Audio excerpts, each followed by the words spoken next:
And you're live. Aloha snack bar, everyone. It's the one, the only, the Senor Silverback, and I'm back with the flux man, the flux capacitor.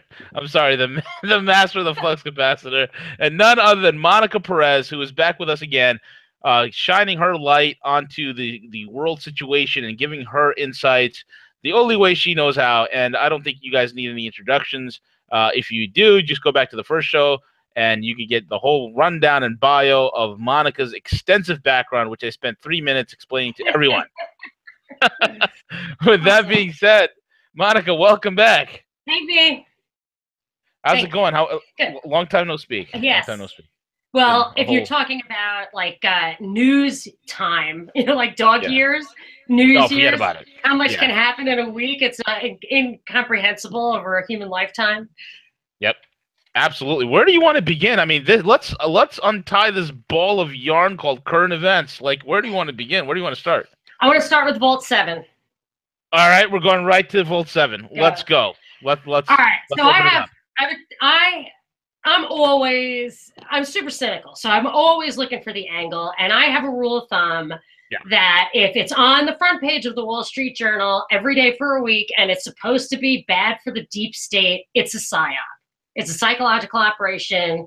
They have a purpose to it. And it's theirs to prove to me that it's not real, that it's not a psyop. And anything Julian Assange has anything to do with, I feel like he's a honeypot that attracts real whistleblowers and gets them stuck in the quicksand. And and I thought Edward Snowden. I don't know how deeply you dug into that, but for me, that was for sure psyop. There's a lot of evidence pointing to that. I don't want to necessarily dig into that, but this Volt 7, to me, I think it's a psyop. I think it's real. I think the information is real. It's a limited hangout. So they put stuff out there to make it, give it credibility, but they have a purpose. And I feel like I have a good guess as to what that purpose is. Okay. Go ahead. And I can tell you more about the details, all the different facets of Vault 7 that I think play into their hands. But let me just start with the big, the big one, the punchline first, which is that if you look at our defense budget, just generally, it's half of the world's defense. So the entire world combined is the same as we are when it comes to defense. Correct. So how do you justify like what Trump asked for, what he described as the largest increase in defense spending in history, when even if everybody were on the same side and against us, which they aren't, we could still whoop them according to the numbers. So how do you justify that? You have to give away your, just minus one or whatever the last generation technology, or 10 generations ago, whatever, depending on how far advanced you are. You always have to give that technology away in order to justify your need to level up. So like Oppenheimer from the Manhattan Project gave the bomb to Stalin because they weren't moving fast enough to justify an arms race, a Cold War for the military-industrial complex. And then I believe we gave Iran Stuxnet. We gave them a drone. We let them crash a drone on purpose so that they would have more advanced technology. Plus, we always sell people technology. We sell them defense stuff, smuggle them defense stuff all the time. So for me, that we have to arm the world to justify our arms-based economy. So that's number one here. This is going to justify a total revamping of the cyber security system, tons more money. It'll also justify cracking down on insider threats, which I saw coming with the Flynn thing. And there are a lot of other little details that make me think this is Edward Snowden 2.0.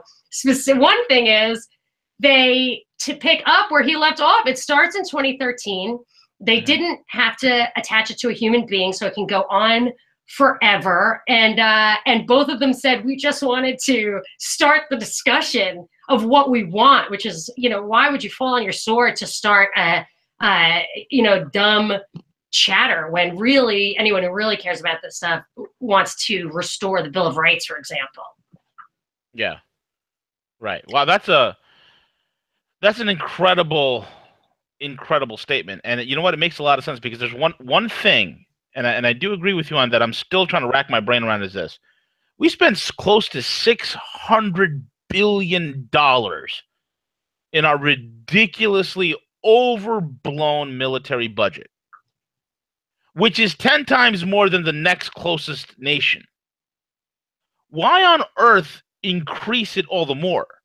If anything, there's more waste in the Defense Department than anywhere else. There's no reason for 900 overseas bases in 134 countries. Waste. There's no reason for the ridiculous failure that the F-35 fighter jet is. Waste. There's no reason for these upcoming pet projects. Like we have a new naval warship. It's a gunship, but it has no guns, and it breaks down half the time. You know, I mean, waste.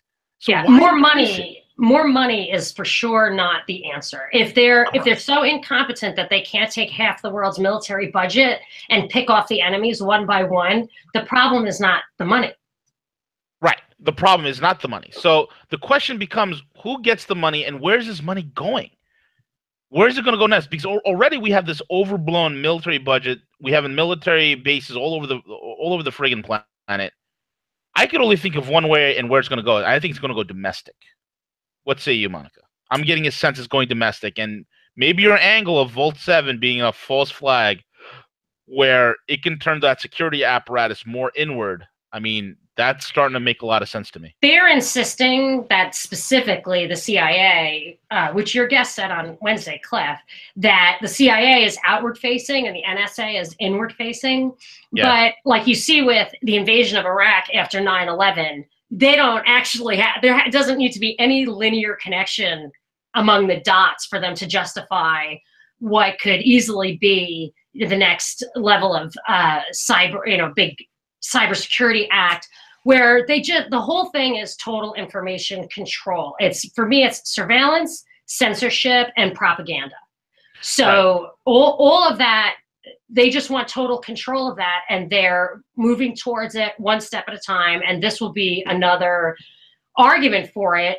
And I think that really big spending, a total revamp of systems, and tightening up like that insider threat thing where people aren't allowed to blow the whistle anymore.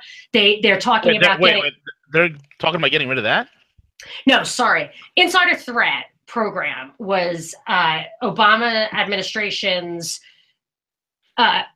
program where they went through like all internal organizations in the government and said, look, if your neighbor, your cubicle mate is getting a divorce and he seems cranky, you tell your supervisor or you have violated the insider threat code.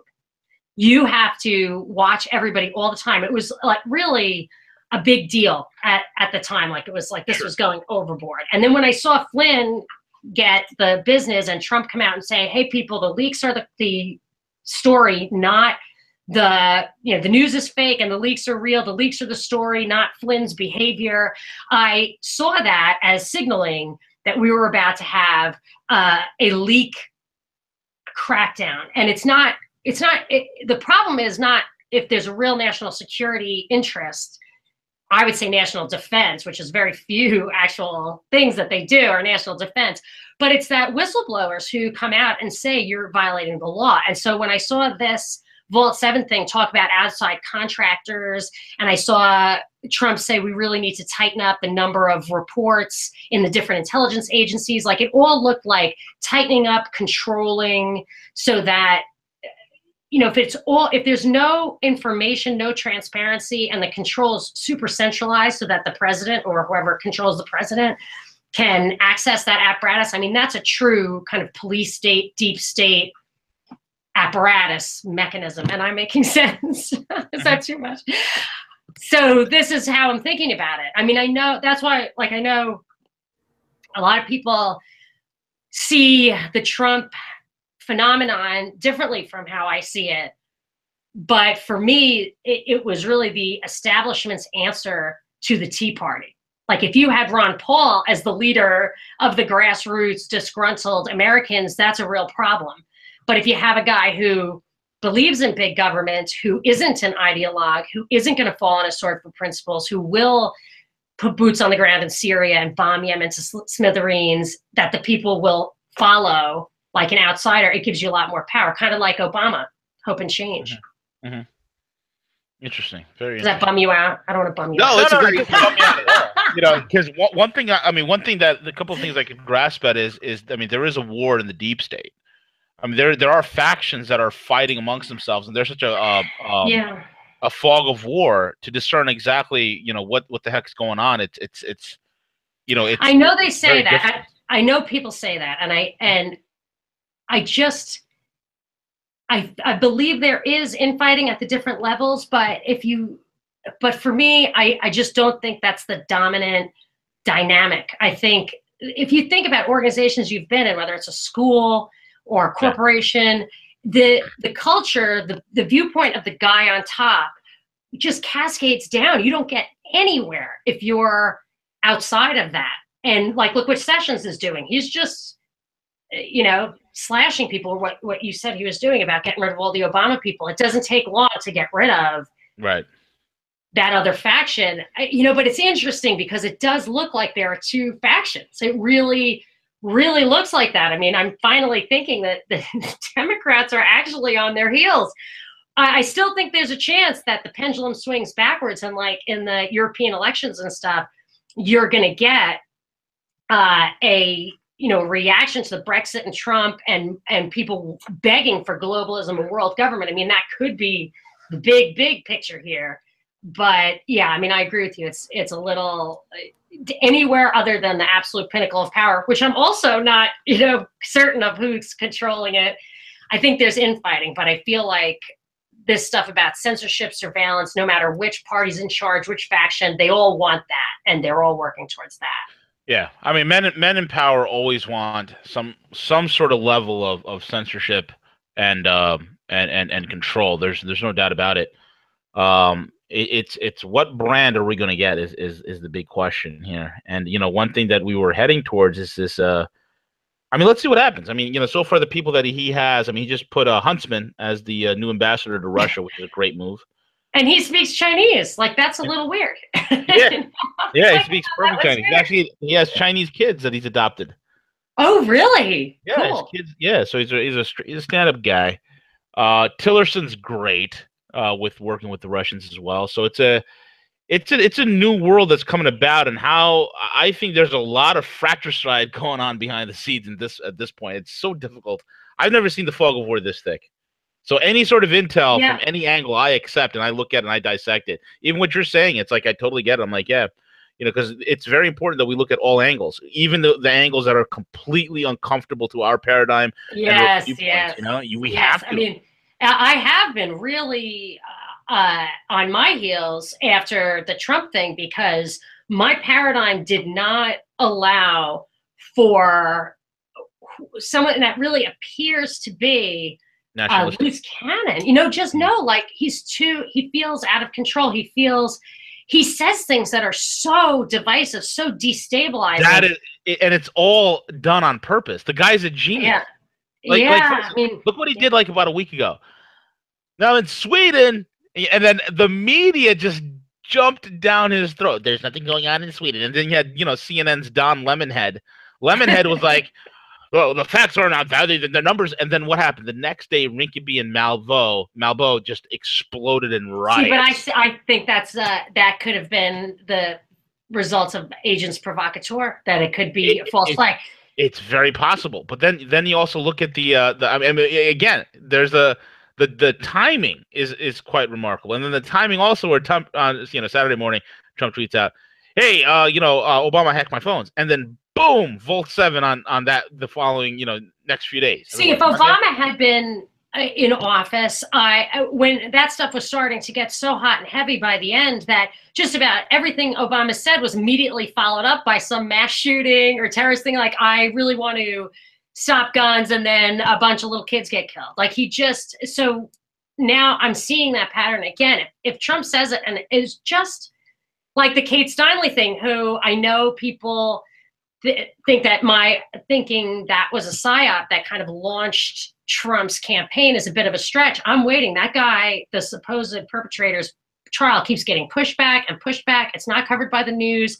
I think that story was baloney, and the media and the government supported it. So I've been watching for 2 years now almost, Trump saying things and then events shoring up these outrageous things he said. And for me, I have to entertain the possibility that that those things are created events. Yeah, Mike, it's a very interesting, angle. And I thought some of those same things whenever they started coming out with the leaks, the timing of it and how it happened. The thing is it would have to be very well orchestrated between the MSM and Trump's attacks on them. And also if you take into consideration, we're 50 days in, it would be very well orchestrated, the whole Hillary thing, as far as putting somebody in place like a Donald Trump, right? So putting somebody in place that would be able to be a psyop against the American people. And then some of the actions that he's taken, I think, are kind of promising, as far as, abolishing the EPA, abolishing the Department of Education. I think those are good moves. And the one that continues to speak to me is appointing Robert F. Kennedy Jr. to this vaccine safety commission, and honestly taking a look at some of those things. So that's what kind of keeps me optimistic a little bit, hoping that some of these things will, begin to see some changes. But yeah, there's definitely some warning signs out there. So you're saying like DeVos and Pruitt that's effectively shutting down those departments? Is that what you're saying? DeVos, like the Department of Education and they're EPA. gutting it. Gutting it, right? Okay, yeah, all right. They're going to be gutting it. There's a couple of elements to that I would say. First of all, one thing that has really changed in the way I look at these things is I feel like it's almost like Data from Star Trek, like positronic learning. It's like a dynamic plan. So. Right. I look at Trump, they're saying, Keith Olbermann has these ridiculous videos, one of which is he must go, Trump must go, because, I think I might have mentioned this to you, because he doesn't believe in democracy, which is hilarious. Calling for the coup of a democratically elected person because he doesn't believe in democracy is just laughable on its face. However, right. What that speaks to is that these guys claim there's a legitimacy problem with Trump. He didn't really win. And we claimed that, or many on the right claimed that Obama had a legitimacy problem because he wasn't born in this country. And George W. Bush had a legitimacy problem because Gore really won. And I remember during the campaign, Ted Cruz had a legitimacy problem because he was born in Canada, and his parents, I think, were Canadian citizens at the time, and there was no possibility for dual citizenship, and he refused to answer that question unequivocally. And I thought, this guy, I think now, he was probably a plan B, but still with that legitimacy issue, and he would have also been super agitating, caused civil unrest because he was so socially conservative. It would have been these same themes about women and sexual identity and all that kind of stuff. So that I feel like now, I used to think it was very kind of linear. Now I feel like they can move in and out. Like Hillary doesn't even have to know about it to be playing a role, and they keep her quiet, and they're going to keep her quiet or she gets a bullet in the head, right? So that, I think, is possible.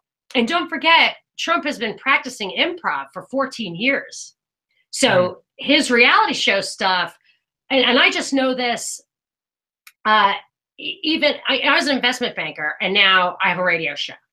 I knew nothing about broadcasting, and I was like, I don't know what to say. But no one ever told me what to say at all. No one ever told me what I couldn't say. I would say outrageous things.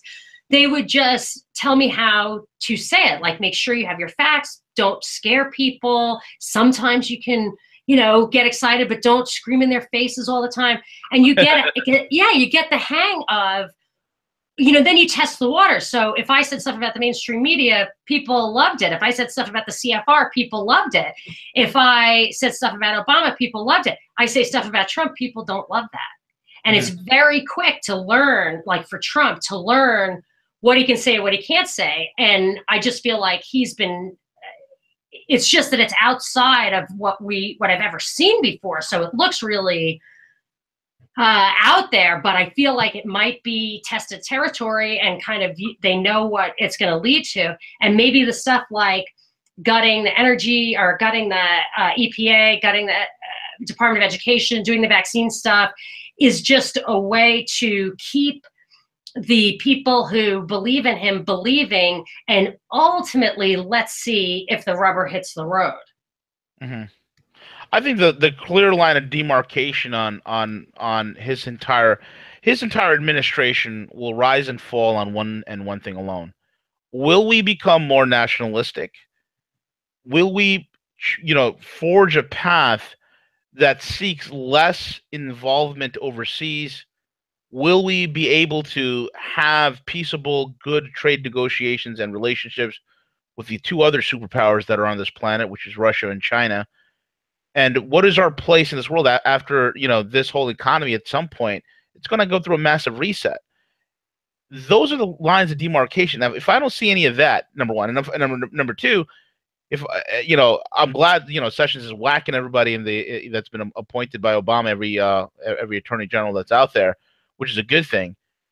We need. I've said this before with CJ. The American public is ready for blood. I need to see a high-profile arrest. Like I need. Oh, that would be great. The pedophile stuff. Let's see it happen. Bingo, exactly. That to me, more than firing. See, when you fire the 7th floor of the State Department, okay, I get it. That's like the rat's nest of the shadow government. That's what a lot of these thinkers. I get it. But if you're not arresting the Soroses, if you're not using existing laws like the JASTA law, and you're not using existing laws like the Patriot Act to go after real terrorists like George Soros and finding his assets, where his assets are frozen, where he's thrown in jail, okay? At least put a warrant out for his arrest or something, right? Where you're not using SWIFT to completely shut down any wire transfers in and out of any of the corporations he owns. Not using the NSA surveillance to find out where he's hiding everything. If we're not doing stuff like that, all we're doing is just removing the cobwebs while leaving the spiders in place.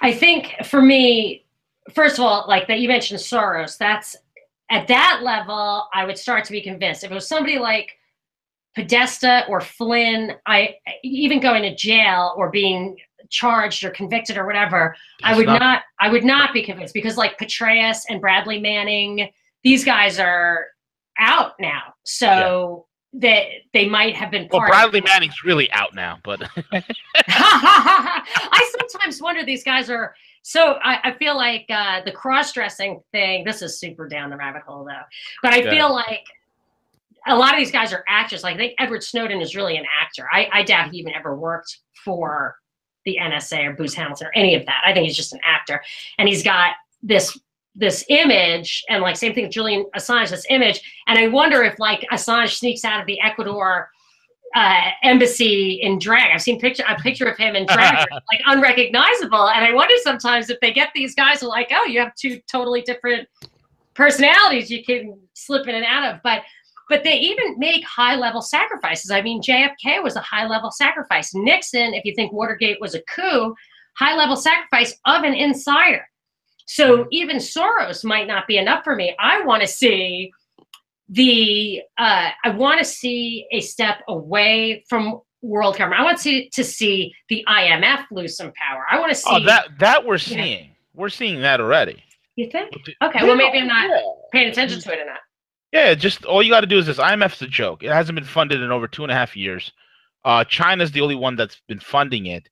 And the IMF is going to get absorbed by the AIIB. On the world stage, the IMF is a joke. There's no real economic power within the G20 that takes the IMF seriously. That's all swinging to the AIIB and the NDB, the New Development Bank. That's where the power is going. But I agree with you. Even it's so, like right? Like, so those are the new powers, but they're the powers. They're central powers, are they not? I mean, they're not nationalists. Yeah, I mean, it's pretty interesting what's happening with the New Silk Road and the One Road One Belt initiative.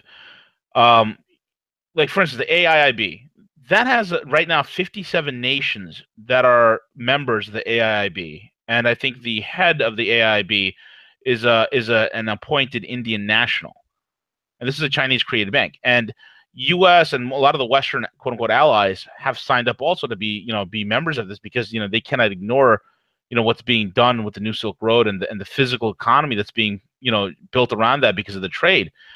What's left is it's, again, the question is, you're seeing this shift between two global powers. We're seeing the corrupt, absolutely heinous Anglo-American Atlanticist arm that's really, infighting and falling away, and a new Eastern power rising. But we don't know exactly at this point what the outcome would be in the next 15, 20, 30, 40 years. It's hard to say. But but I get what you're saying in terms of like high profile, it has to be high profile. Well, for me, like a Clinton, somebody.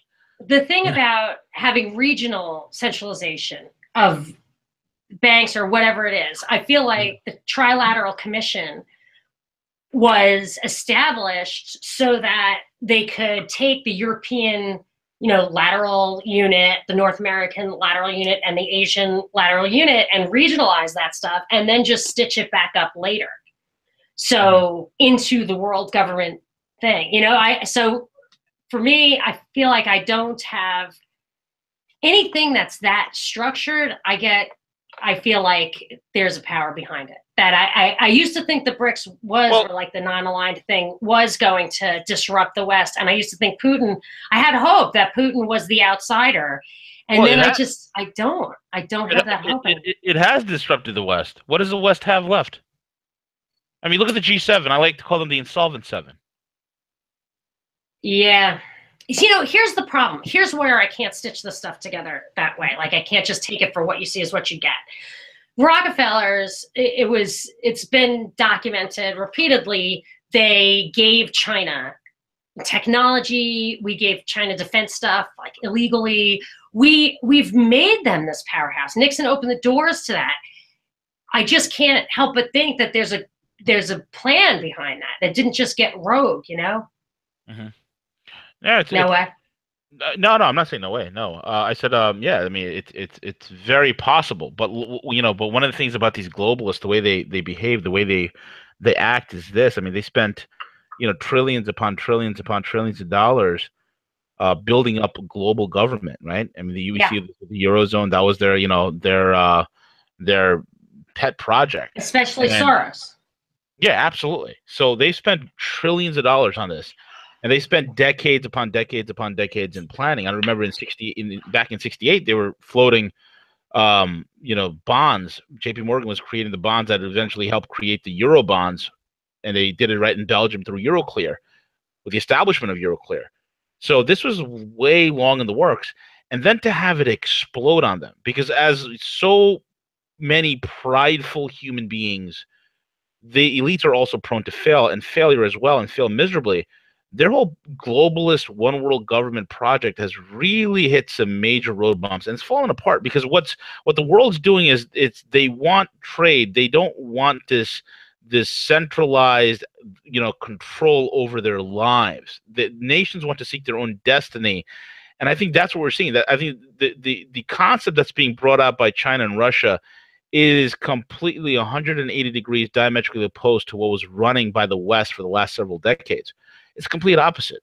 It's not like, okay, you're going to do this, or else, we want your resources or else. I mean, just look at the trade agreements of the TPP. It's a horrendous nightmare versus like what's happening with the New Silk Road, where it's voluntary, it's mutually beneficial trade. I mean, look how China's winning Africa without even firing a gunshot, without any sort of exploitation whatsoever. Everything is fair, free, and equitable.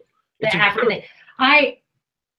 And they're doing this because we're the ones who created the vacuum. What was our vacuum that we created? I have an alternative theory that can kind of that could explain some of that stuff. This is just why I have my viewpoint is I look at the EU. The EU, even had a hard time getting monetary union, and they definitely weren't going to get political union. Then when the debt crisis started in the EU, first of all, well, I don't want to get off on a tangent, but there were calls for political union as the only solution to the monetary crisis, that the problem was political disparity. And I remember at that time, it was a few years ago, it was after the crisis, so it was only a few years ago from now. George Soros said that he said fear of Russia will keep the EU together. Correct. So that the classic kind of problem, reaction, solution thing is just how governments operate. And if what they're trying to do, like think of it as the trilateral vision, if they're trying to keep that sew up that region, Europe, and the way they had to do it was to have this crisis, and then they're gonna have more political strength. I understand Brexit puts a wrinkle in that plan, but let's just talk about Europe.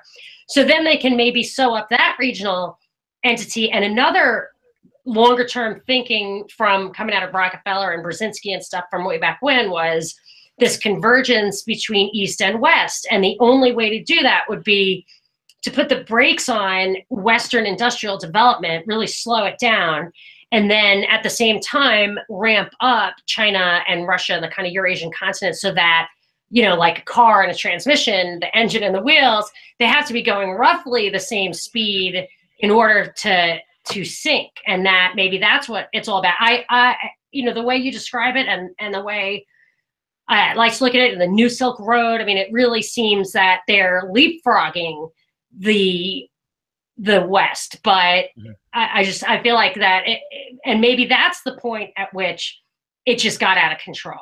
But I don't know, I feel like I wouldn't count them out yet. Well, let's look at it this way. About a month ago, we had the first freight train arrive in London, and that freight train came all the way from Shenzhen, China. That's incredible, right? So wow, that's super cool. If you look at and I'll give you an example. Look at President Park Geun-hye Lee, the now deposed president of South Korea. That's right? Super scary. Regime change. Right. It was absolutely regime change, just like they did to Dilma Rousseff in Brazil. Yeah. It's the same thing. Okay? It's the same Western proxies. Now, check this out. What was Park Geun-hye Lee saying, last year especially? I mean, this woman was, she got elected. She was out in Uzbekistan. She was in the capital of Turkmenistan and all the Eastern European nations within the Caucasus. And she was saying this. She was saying that the New Silk Road shall run from Busan, which is the southernmost city in, the second largest city in South Korea, and it's a port city. It will run from Busan all the way, and it will end in London. So what the Chinese have been proposing, working with their Eastern partners like the Koreans and even the Japanese, they've entreated the Japanese about this, and the Japanese have in the process of striking energy deals with China to have pipelines run. The vision of the New Silk Road is not leapfrogging and leaving the West behind, but bringing the West in place, because what the Chinese and the Russians and many of the people that are in the BRICS, which is right now 105 countries, what they're starting to see is that the paper wealth of the West, that especially the U.S., which has flooded the world, that paper fictitious phony baloney economy is about to collapse. It's going to end, and this new coming, a lot of people have talked about it. There's global economic reset and things of that sort, is going to require real physical economy. It's going to require manufacturing. It's going to require, and again, we're seeing the reemergence of gold as a trade settlement, and we've seen this beta tested years ago between what was called the Turkish, Indian, Iranian trifecta, and that, or known as the Indo-Persian Turkish workaround, where they were settling payments exactly for oil and gas. Yeah, that was super cool. Yeah, totally amazing. And this was the beta test, and that's why ever since this whole stock market bubble has come apart, that while we tend to take the problems we have in our economy and shove it into Wall Street, where we're seeing the Dow going sky high, what the Chinese and the Russians are doing, they are stocking up on a physical economy. They're stocking up on gold. And I think Trump understands it. That's why he's trying to ramp up U.S. manufacturing, because when this thing goes bust, we need to have a physical economy in place, number one. And number two, we got to have some sort of honest currency in place as well.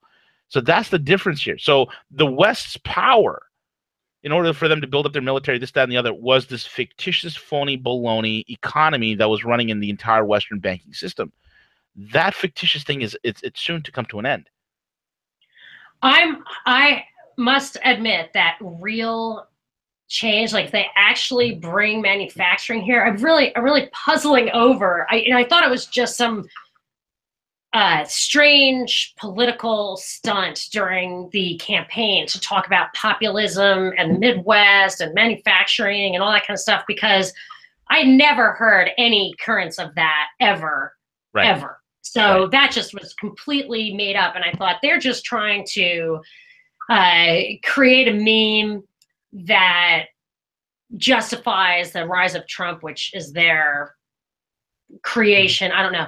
But now, the further along, and then when he does stuff that like deliberately blows himself up, like the executive order about the immigration had a bomb in it. Like that thing was a bomb about people like in the air who were not going to be able to land and come to their destination, who had valid U.S. papers. I mean, it was so obvious that that was a problem that I was thinking that they were blowing stuff up on purpose, that they were taking all their campaign promises and hitting them so hard that they would self-destruct, and it would just look like incompetence, which is the favorite excuse of the, the shadow government, pretend it isn't happening. But if this manufacturing thing is real, and like Brexit, if it really happens, it might not happen still, but if it really happens, then to me that is a paradigm shifting thing, and I'm more inclined to think that maybe they let the East get, a little bit too far ahead. And but like when you talk about Africa, I had a funny experience. I was in an Uber with an African dude who said he was going to go back. It was so funny. He said he never drank or did drugs or anything like that, and he's like a hard worker. He said, except for weed every day. I was like, dude, he considered himself clean. I smoke weed every day. So I said, smoke weed every day. I was like, okay. So, but when I was talking to him, he said he was going to go back to his country. Was it? I had a couple of conversations like this, so maybe it was Cameroon. I don't want to malign the Cameroonians if they don't actually behave this way, but he said he was saving his money so he could go back to his home country and get a farm and have 8 wives, and they do all the work, and he's really looking forward to it. And he's 27, and when he's 41, I was like, okay, 41, he's going to go back. And I said, it's not going to be like that when you go back. The whole world is changing deliberately. They go in and infiltrate. And I just guessed, is there a lot of, he said, oh yeah, there are a lot of immigrants. I said, are they Chinese? And he said, yeah. And I had never read that or anything, but I just thought, you hear about China and Africa. And, and I was thinking the way I look at the whole immigration thing, where they kind of make demographic collapses in the Western world, and then make these welfare floors so that the homegrown Americans won't take those low paying jobs, just creates this vacuum that sucks poor people from overpopulated countries, totally different cultures, into these Western, it just undermines the culture. But it's also happening in Africa and China.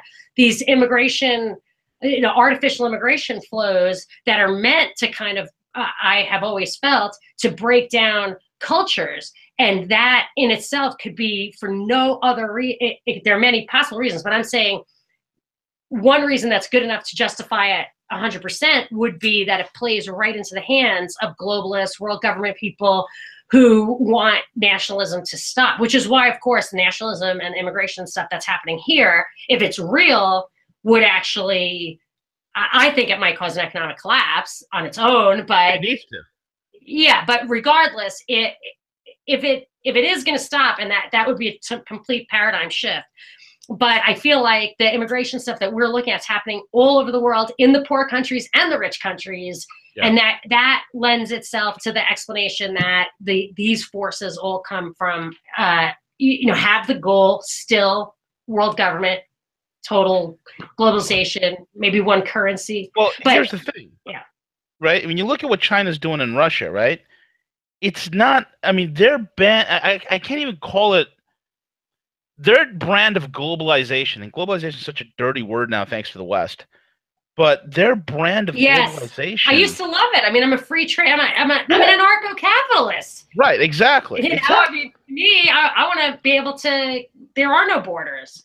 Right. I don't mean that in a, you know, if you have welfare states and stuff, but in a 1,000-year plan, the borders are just a way for the government to contain the taxpayers. It's just they argue about borders so they can claim that 10% of that farmer's crops. I mean, I think that's where all the border disputes came from. In Europe back in the day, it was just about who gets the right to the taxes. So I don't recognize the borders, but sorry, globalism is a bad word now. Right. Yeah, globalism is definitely a bad word. And what the Chinese are doing, you look at their brand again. What they're doing is not exploitative at all, versus what we have done. Where in the last 50 years we've overthrown 30 democratically elected governments. It's awful. For all sorts. And then the body count is through the roof. And you take what they do, like I think Libya is a good example, where they take a country that has a wealth of resources. Egypt has the Suez Canal, and it impoverishes them and then indebts them and puts liens on their resources, right, whether it's natural or human. Say it again. And that's all done. That's all over with. That would be great. I was in a meeting where I met with the ambassador of Egypt, as well as Professor Xu, and I don't know his full name, but Professor Xu is close. He was actually, college roommates with President Xi Jinping, and he's part of Xi Jinping's inner circle. And the ambassador of Egypt, I think his name is, I forgot his name as well, Islamic name. But one of the things they were discussing was the New Silk Road, and I was at the meeting at the Schiller Institute in Manhattan, and we were also discussing the new Suez zone. And what I've seen and what they present, I've taken photographs of it. I think I tweeted out a picture or two on my tweet where you can go in there and find. This was beginning of the year. But what I found there was just so remarkable. What they're doing, they're expanding the Suez Canal. The amount of investment that's coming in, not only from Russia and China, but from the UAE, from Qatar, from Israel, how they're investing in the Suez Canal. It's going to be a major, huge trade hub and shipping hub. It's going to be their Silicon Valley, their manufacturing, their trade, and a massive port with the canal built all around there, and a city with resorts in the whole 9 yards. So it's going to be like Sharm el-Sheikh right there on the river near the canal. It's going to be incredible. And then the pipeline deals that are connecting, again, with the New Silk Road coming out of Syria, going into Libya, Lebanon, and connecting to the Leviathan platform that Israel's building, all being connected. And who's the architects behind this? It's those who are non-aligned countries. These countries that are not aligned with what these crazy Atlanticists are doing. But what you're talking about, and Israel, Qatar, and the UAE are, satellites of the U.S. And now Lebanon, Syria, Libya have been conquered by the U.S. So to the extent those are, here's a little bit of a quick update. Guess who's coming back to Libya? Not Saif Gaddafi. Saif and Aisha. Which Saif? Gaddafi. Al-Islam or his brother? Can you believe it? He has 2 kids named Saif Gaddafi. I don't know. The one who lost his finger? Who was in the Hague. The one who was in the Hague. Yeah, I think that's Saif al-Islam. Wasn't he like a captive of one of the competing governments of Libya? I've been talking a lot about him lately because he called Dennis Kucinich and years ago saying, hey, man, we've got these weird mercenary rebels cutting people's heads off. Come help us. And then we blew the country up. Yep. But Kucinich's phone and his secretary's phone and everything were completely tapped. His conversation was totally leaked. Kucinich was like, I have no idea who had that. So all this stuff about they tap stuff, they leak stuff. It's old news, an open secret. Absolutely. Sorry to get tangential, but really, is he coming back? Yeah, Saif and his sister Aisha, who is incredibly popular, is coming back. Russia has met with Libyan leaders to help stabilize that area because they're kind of cleaning up our mess right now. And when you look at that, you look at the fact that Syria, I'd say right now is probably about 95 to 97% liberated at this point. So it's quite remarkable to see these advancements, and then how Putin has Netanyahu on a short leash. What do you mean liberated? Liberated from Assad or liberated from ISIS? No. Liberated from USIS. I like to call them USIS, not ISIS. USIS. ISIS? USIS. I know. Sorry. ISIS is us, so it's USIS. Yeah. Oh, I see. Get it? I coined years ago. I'm widely credited as having conversed with the ISIS is us. But yes, so you're saying Assad is totally in control. There's going to be no geographical breakup of Syria. There possibly might be. That's one of the things that are on the table for discussion. But but overall, as a whole, most Syrians will probably want to see their country held together, and those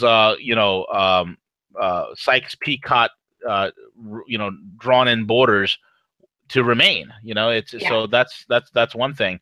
The other thing also with Qatar, I mean, Qatar sees that this whole entire, getting involved in this energy war with the Saudis and the Americans going after Assad. The Qataris are starting to realize, wait a minute, this is not a way we want to get our LNG, our liquid natural gas, into the European markets. And the fact that Germany is on the verge of completely flipping towards the east, as well as the Turks. I mean, Erdogan just survived a CIA coup.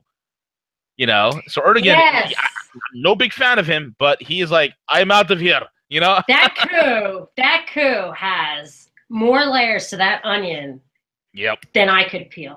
I have to say, I could keep peeling it. And it pops up like Erdogan knew it was coming. Pops up, oh, it was the CIA. Pops up, oh, Erdogan knew it was the CIA. Just, that's a weird one. But I do, like when you talk about Germany, that is one thing that historically anyway, I think was very real. That like the world wars were really about separating Germany from Russia and also 100%. Keeping them subordinate to the EU and that regional hegemon competition they have going on, which is that's what I don't understand, why Brexit gives Europe to Germany. Germany then is the hegemon of Europe. That's the thing that again, that's another thing that's like, it doesn't fit into my paradigm. I have to, and I'm not one to shoehorn. I got to rethink the paradigm, but I can't give up on the, I find it hard to believe because they had it all. They were, I think this rebellion that Trump represents was fomented by the powers that be over the last year or two, not suppressed by it. Now, maybe they saw it coming because the Tea Party was pretty powerful, and they know because they do their models and they see where things are going. This rebellion was not fomented by the elites. I think it was. I think Jeff Zucker. I know exactly. Well, no. You know who fomented? I know exactly who fomented this rebellion. All right, give me a minute. All right, give me a minute. Fomented, not a whole minute, but who? Oh, okay. I'm not gonna give you. Oh, you can time me, but a minute of me thinking isn't very good radio. So I'm just gonna let you go for it. What? Who? We did. We did. No way, was us. Bro. It was our mass. I'm a Ron Paul libertarian. Think about it. It was us. If you think about it, they let the genie out of the bottle. What was the genie? DARPA decided to wire a couple of computers together, and boom, the internet was born. Man, I think the internet was a setup, and it still is. Man, I know something though. There is a life in the wire, and it's undeniable. There really is. If you think about it, I mean, all of us are inputting our very thoughts, are pretty much the deepest things of our consciousness online. But you know what their answer to that is? They like that. They want that. That plays into them. And then their answer to us is they have the tools to sort it. We do not. So then they make the real news, fake news, disinformation. Right. But that's also blown up in their face. But here's the funny part. If you look at one of the guys, I forgot his name. CJ, do you remember the name of the guy who worked for the NSA? The whistleblower that came out lately? I think so. The guy who worked in the data mining operation, where he's like, well, we got these, petabytes and gigabytes and teraflops of data. Tom Price, or what was that guy? No, Tom Price is the healthcare guy. There's Bill Binney, and then There was, I don't remember the guy's name. name was like Pace or Dice. I don't know. I'm not sure. But one of the things that he said was, and it's been validated by a few other sources, these guys have set up this massive data mining operation. And the data mining operation is like, okay, now it's like, you're trolling the ocean floor. You've got this gigantic amount of data, but what the hell do you do with it? They just literally don't have the manpower or the computing power to take every single thing apart now. Now they're like, I think that's what Utah is for. That big data center in Utah that's what they did Siri for. They invented voice to text was never going to be viable, like commercially viable. Out of this. You leave Siri out of this. Sorry, you love Siri. Okay. You want to see Siri and Alexa and a twosome?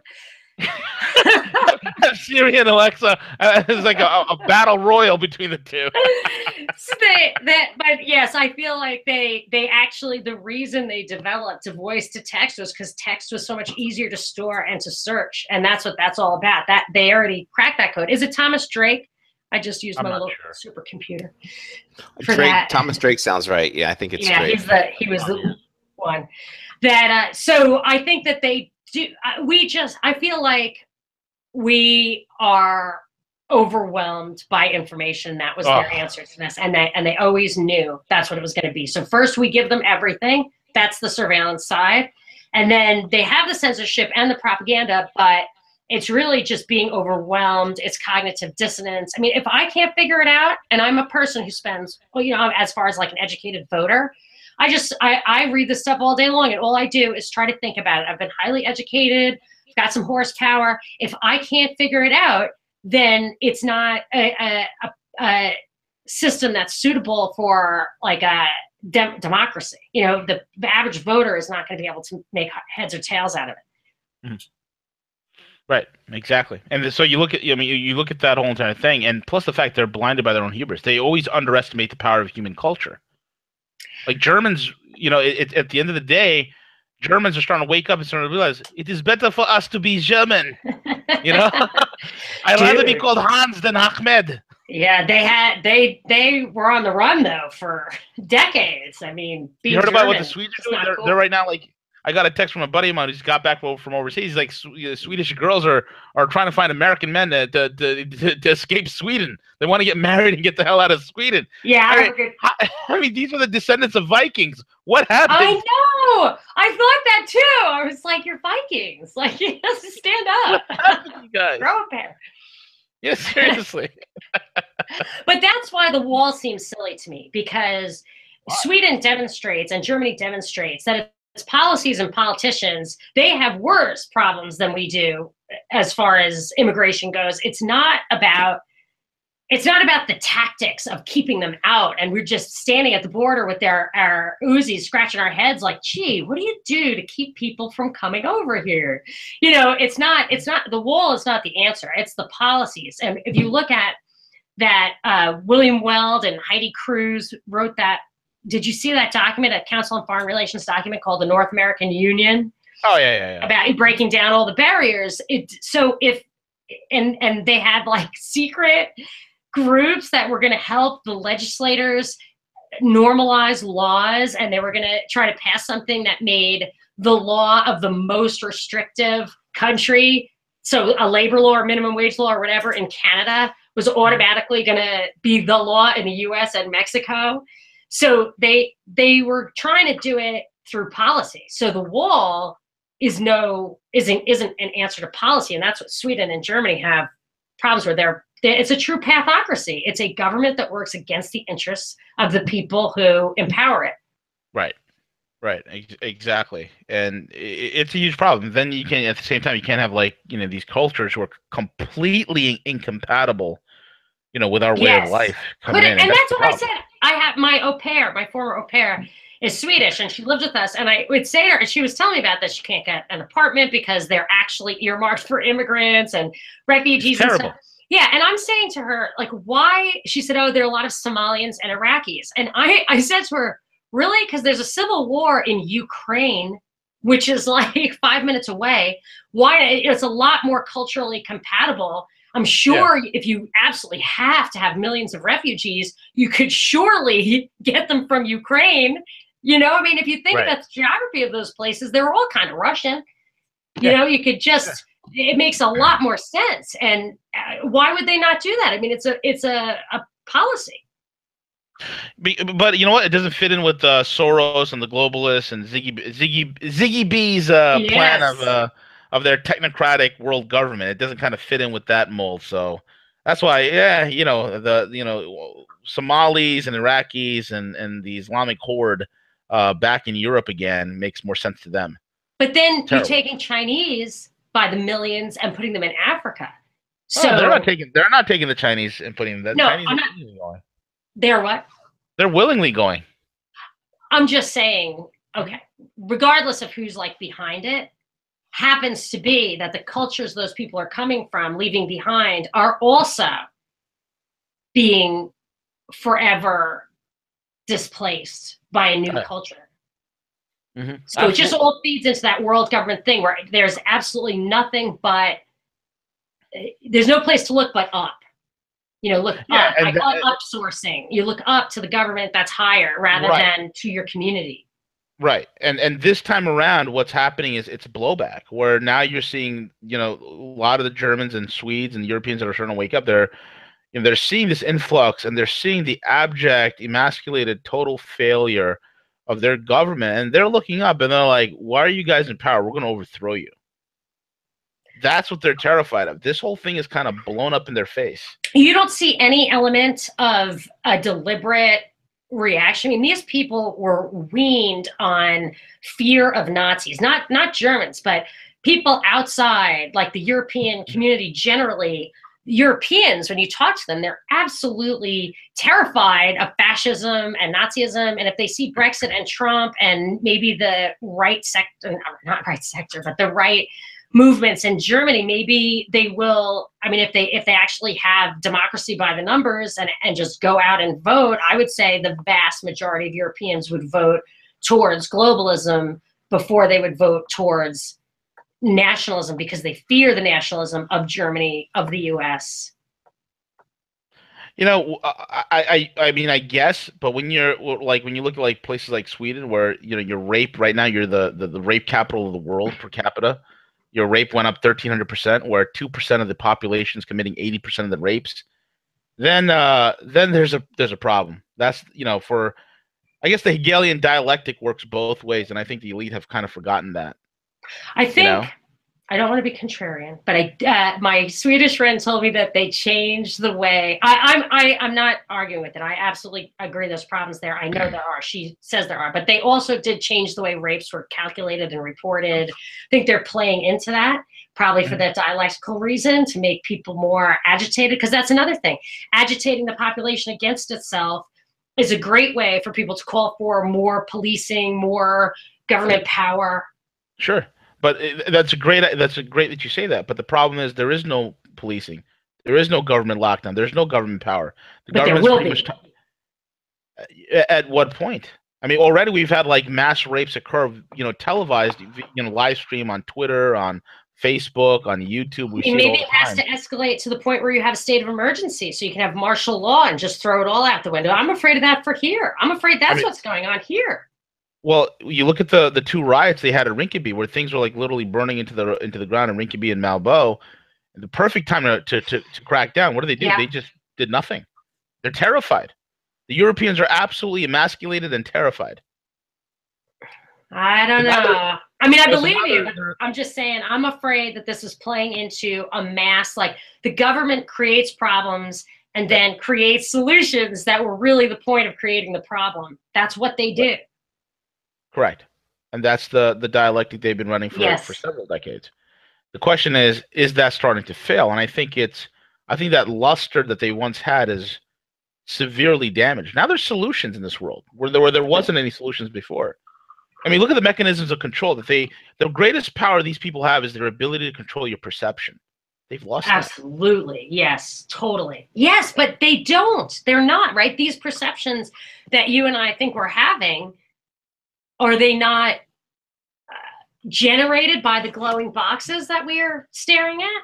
Yeah, again, when you look at it again, right? The life in the wire. It's our consciousness. It's our Works both thought. I mean, ways.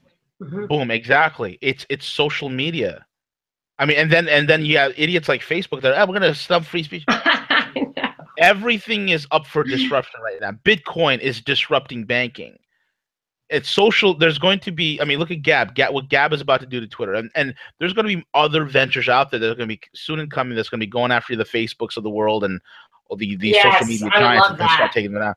Don't you worry? The internet's getting decentralized. Do you not worry that Bitcoin plays into the cashless society thing, which I fear? No, because how can you control it? Like, who controls it? In order for a cashless society to work, it has to be vertically integrated. Well, you could just unplug. You know, if the whole, what if the grid goes down? Okay, well, goes down where? Globally? Then we're all screwed. I don't know, wherever. Yeah. Okay, well, globally, let's just say globally. well, look at Texas, right? The whole state of Texas has its own power grid separate from the United States. I just feel like if you're out on the road, like during a civil unrest situation, I guess you're down to barter anyway. Paper isn't going to help you. Yeah, exactly. At that point, you're down to barter. But at that point, that's called like straight up, Mad Max scenario. Yeah, there was a movie called The Road. Yeah, I was thinking about that was a depressing movie. Oh my gosh, there was nothing but depressing. There was no plot or anything. It was just no. I wanted to smack that kid half the time. I'm like, the whole thing. You're a kid that grew up in chaos. Be more tough. Grow up. Awful. But it did make me want to keep a sack of silver dimes in my car just in case. I just always thought silver dimes. I don't care. I don't want to argue the value of different kinds of money. I think a silver dime is always going to get me a gallon of gas. Yeah, exactly. Well, I got my Pokemon cards just in case. Your Nintendo mobile. Yeah, my Nintendo mobile. Please use this. It's a Nintendo Switch, but there's no power. I'm sure there's silver in there somewhere. Exactly. Oh my God, Monica, it has been. I can't believe the hour's already up. And this is what happens when you come on and join us. It's been super awesome. Hey, give out your website, your social media. Oh yeah. How people can follow you and your radio show. Yes, the best place to get all my social media stuff, my podcast, everything like that is propagandareportdaily.com. Propagandareportdaily.com is where you can get everything. But I also have a terrestrial radio show on WSB in Atlanta, Saturdays from 3 to 6. So you can listen to that if you're in Atlanta, 750 AM, 95.5 FM, or iHeartRadio, it's WSB Atlanta. So that's where you can get all my stuff. Thank you very much for the plug. Awesome, possum. And with that being said, guys, I am the one, the mystic gorilla, and CJ is the CJ. What are you, man? Right now I'm just, the conversation was awesome, and I'm writing down just so that I can get the description correct, so that way I don't get a text message in an hour that I didn't have. Guilty. I feel a little guilty. I'm contrarian. He is the descriptive druid, CJ. And then we have Monica, the contrarian Perez. I love it. There you go. There you go. I love it. I love it. It's great. Thank you all for listening in, and enjoy your all weekends, and we'll be back again at some point. Hasta la pasta, everybody. CJ, take it away.